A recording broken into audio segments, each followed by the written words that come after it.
Doctor ইউনূসের দৃষ্টি আকর্ষণ করছি। আল্লাহ আপনাকে ক্ষমা করবেন না। তাই না অপরাধে কোনো হয়রানির শিকার না হওয়া দৃষ্টি আকর্ষণ করছি ডক্টর ইউনূসের। আমার ভিডিওটার জন্য তার কাছে যে পয়সা আপনারা শেয়ার করে ভিডিওটা তার দেখার মতো সুযোগ করে দিবেন।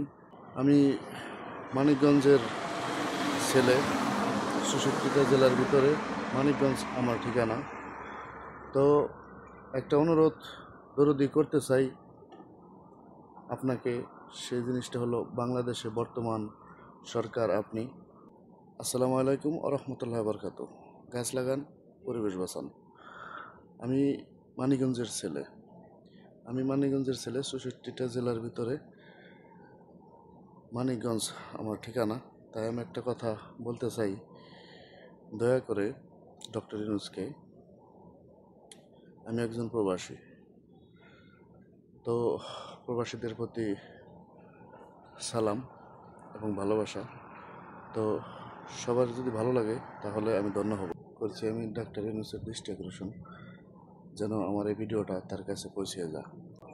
বিনা অপরাধে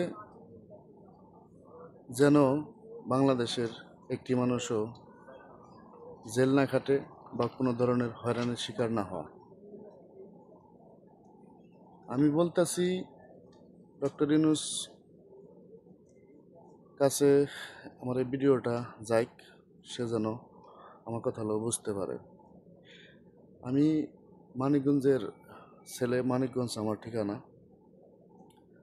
তো যে উদ্দেশ্য সেটাই বলছি, মূল উদ্দেশ্য বাংলাদেশের বর্তমান সরকার ডক্টর ইউনূস, আমি আপনার দৃষ্টি আকর্ষণ করছি।